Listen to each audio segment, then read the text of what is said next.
特別係今次死咗之後咧，死之前訪問蕭華啦，佢講得好清楚，原來佢對呢個中國睇法啦。第一，佢認為咧香港係狗尾，喐唔到狗頭，所以咧佢話6·4俾佢最大教訓咧就唔好搞群眾運動對抗呢中共，因為一定唔會成功嘅。即係民主運動一定喺中國裏邊，我哋只可以咧支援嘅角色咧就係 keep 住呢支旗幟。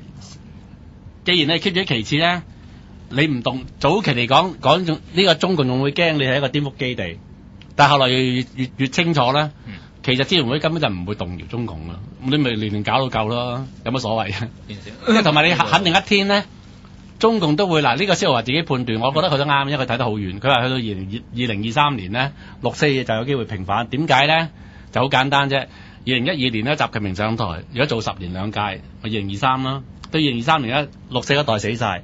大家應該最近記得咧，本來出李鵬日記啊嘛。李鵬咁緊張就因為如果而家搞平咗6·4，佢一定俾人懟㗎嘛。但係肯定我諗就去到2023，李鵬應該瓜咗啦，係咪先？瓜咗之後咧，為咗奪權咧，就有一派就會出嚟，可能會平反6·4㗎啦。呢個完全有可能出現，就等於好似台灣平反200一樣啫嘛。所以對蕭華嚟講咧，6·4係最重要嘅，亦都可以解釋到點解佢晚年係願意 compromise 同呢一個即係中共合作咧。你可以從一個角度就話佢同佢嘅思維咧即係一脈相承，因為佢覺得咧中共你喐佢唔到嘅，既然喐佢唔到咧，你爭取民主即係用呢個咁極，即係佢認為激烈咧，所謂5區公投，即係其實5區公投客觀上咧就係動員全港嘅人同中共砌過啊嘛。即係當個砌唔係一個武力嘅鬥爭啦，係一個和平嘅、理性嘅、非暴力嘅鬥爭啦，係一個民主嘅彰顯啦。從民主運動嘅角度嚟講，係絕對唔應該否認、唔應該否定噶嘛。即係如果你自認係民主派的話，呢個係應該要做啊嘛。當然呢個肯定係而家同中共對立啦。但係點解佢都可以喺呢個大原則裏邊係一個讓步咧？一來就佢認為今日鬥唔過中共嘅，所以林三木嘅評論咪啱咯。林三木即係講得啱啊，話係超級大政客，即係用呢個方法咧。就換取咗咧有一個即係所謂鳥籠民主啦，等嗰班民主派可以繼續咧即係揾飯食啦，即係選揾飯食。但係你唔會動搖個根，即係唔會動搖個根基，而佢自己可以得到嘅就係一個歷史嘅評價咯。嗱，有一個好重要嘅，今次蕭華死，正路嚟講，其實同阿蕭華最親密嘅、最了解佢嘅，因為相信應該係張文光。如果佢未死之前，佢梗係自己一手一腳寫呢個回憶錄啦。但係佢去到臨尾嘅時候，冇能力做到啦，寫唔到稿啦，佢都唔俾張文光做，而家交咗俾佢個即係家屬。佢家屬咧，大班佢死之前，大班去探過阿蕭華。好奇怪喎！佢有幾個細佬啊？佢係即係幾兄弟，有個大佬，佢有一個細佬咧，就係另外一個係左派嘅蕭浩強啦。有另一個細佬就係移咗民嘅，嗰個就係成個生意佬啊嘛。咁佢係觀察到咧，原來佢探蕭華唔係過得嘅，即係要佢家屬批准嘅。所以變咗大班大人就唔去得，佢哋自己入得去啫。咁咧，佢就覺得佢有一個細佬咧，就有啲可能就收嚟咧，就諗住發達嘅，即係如果攞到回憶錄。但係我相信個蕭浩強咧，就應該係政治原因多啲。嗱，雖然咧，阿李怡琴又好似喺蘋果寫咗篇即係評論咧，佢認為蕭浩強咧都係一個真正嘅愛國主義者。如果佢講得出就話，即係以佢阿哥一生做嘅嘢為驕傲咧，應該就唔會即係改變啦。但係喺呢個咁重大嘅，因為係講緊呢個歷史係影響好多人噶嘛。你話中共會唔會即係介入咧？同埋如果蕭華一路係堅持係唔信得過中共，呢個歷史證明佢好多次都知道中共信唔過啊。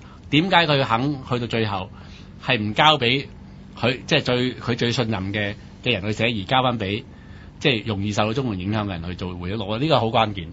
即係呢一個同埋呢一個6·4嘅，唔係即係同埋呢個5區公投啊，係一個絕大嘅讓步嚟嘅，係換取嘅咩咧？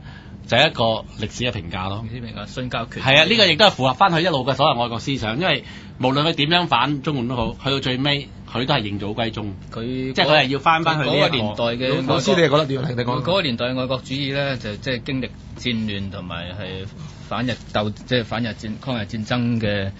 嗰種咁嘅愛國主義咧，係一種係有缺陷嘅愛國主義嚟，即係佢哋嗰陣就覺得無論係咩情況都好，只要係一個強大嘅政府，即使佢係壓迫人民嘅政府都好咧，佢能夠頂住喺度維持住個秩序咧，咁可以抵抗外侮，抵抗外來嘅侵略或者侮辱，咁所以咧就係值得支持一個現政權無論佢係老蔣又好，老共又好，係維持住喺中國嘅統治。咁喺呢個基礎之下，先至再爭取民主或者爭取人權。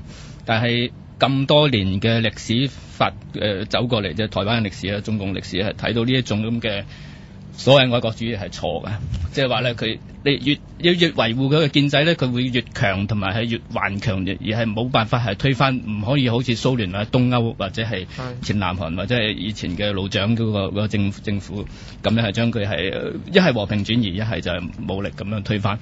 咁所以就即係佢嗰個心態，即係特別到晚年咧，即係觀察到就係佢已經係認命啦，即係覺得觀察咗咁耐，老共都係咁樣咁強大或者之類，所以就唯有打佢唔到，唯有信靠住呢個信靠住呢個權威，咁跟住就跟住咧就係靠佢嚟到維持自己死後嘅名譽。咁呢一個咧就你係以現實主義者或者係投機主義者嘅嗰個觀點嚟睇咧，實際上好多參與革命或者參與抗爭嘅人，佢有現實主義、投機主義，亦都有理想主義嘅成分。咁最好就係當然係現實主義同投機主義係結合喺理想主義之下，咁係用現實嘅顧慮同埋投機嘅技巧或者聰明嚟到達至嗰個追求。你講得啱，追求民主共和嗰種理想主義理想主義全部一個混合嘅。但係就喺變咗佢有佢嘅。但喺某一啲時候咧，即係特別喺嗰啲大是大非或者係真正嘅鬥爭嘅時候咧，係要身敗名裂，咁係為嗰個理想留下一個名嘅。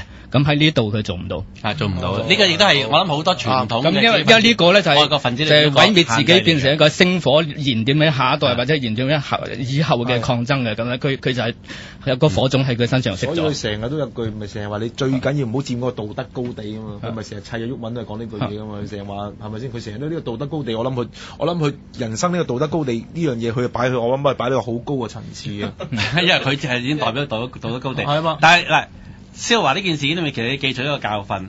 如果真係喺現代社會裏邊咧，特別而家我哋開始進入公民社會裏邊咧，如果要搞民主運動咧，即係點解我成日講話即係唔愛國？你首先一定要拋棄咗呢個所謂愛國思想同埋民族主義思想。因為點解咧？因為愛國主義係無賴最後嘅藉口啊！係啊，Dr. Samuel Johnson 喺英國文學嘅係一個排毒嚟嘅，因為點解？如果你唔排毒呢樣嘢咧，你唔首先拋棄咗呢啲所謂愛國思想或者係民族主義思想咧，你係唔可能咧真真正正咧去接受呢個民主嘅價值嘅。呢個係好鬼死重要。嗱，即係當然，即係點啊？即係人各有志啦，係咪？我仲要尊重嗰啲係愛國主義者啦。點解以前嚟講，譬如我對阿程翔即係咁苛刻嘅批評咧，唔係一個人嘅關係，而係就算程翔都係，去到而家嚟講都係一個執迷不悟嘅民族主義者嚟噶嘛。即係就算劉曉波都係㗎。係嘛？劉曉波嗰啲佢唔會鼓吹，即係同一個共產黨即係插檔，佢唔會嘅，係嘛？佢只係用一個殉道嘅方式，即係佢喺呢方面裏面可能感到咯，我都受到感動啊！譬如劉曉波就係佢冇敵人，佢都唔會當共產黨係敵人，佢咪用自己去殉道啦。嗱，你睇翻劉曉波歷史，佢中間佢自己都變過節嘅，係咪？寫個悔過書，攻擊個旗幟，咁呢個你絕對可以原諒，因為喺咁強權嘅壓力之下裏邊咧，人始終係人係軟弱嘅，一樣係即係我都唔敢包自己。受到呢個即係中共嘅即係嚴字逼下裏邊，我會唔會變質？我都唔敢包。即係呢個邊個講嘅多餘？你喺度受到考驗嗰陣時咧，先知道真定假，係嘛？呢個世界邊度有講就係你噏嘅啫，到你真係做嗰陣時就知道啦。所以變咗年青一代，如果你係要搞革命頭嗰陣時裏邊，你其實都有好多學習嘅。即係蕭華裏邊亦都有佢有點，起碼佢喺個鬥爭過程裏面，其實佢都做過好多嘢。但係亦都要記出嘅教訓係點解而家司徒華裏邊咧？一生裏邊呢個好明顯，我諗個人都有私心啦，有啲人好名，有啲人好識，有啲人好利。司徒華咧，我諗佢一生即係佢最重視到最後自己個清明咯。咁你完全解釋到點解佢去到即係晚年咧，可以知道自己即係就嚟離世嘅時候咧，佢有咁多樣本咁嘅設計，係想保住呢樣嘢啫嘛，係嘛？所以我點解佢死嗰日突然間喺度咁樣抄咗兩句詩句，我覺得係完全係適合去講佢嘅，就係話。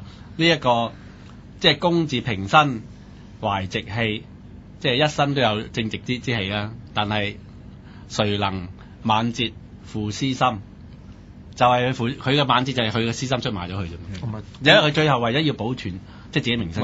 好多名人都係咁樣嘅喎。所以呢個係所以要及身而退，咯，將佢棒交。即係每個人都有可能都會受到考驗嘅。呢個世界冇聖人，呢個世界係咪先？係啊。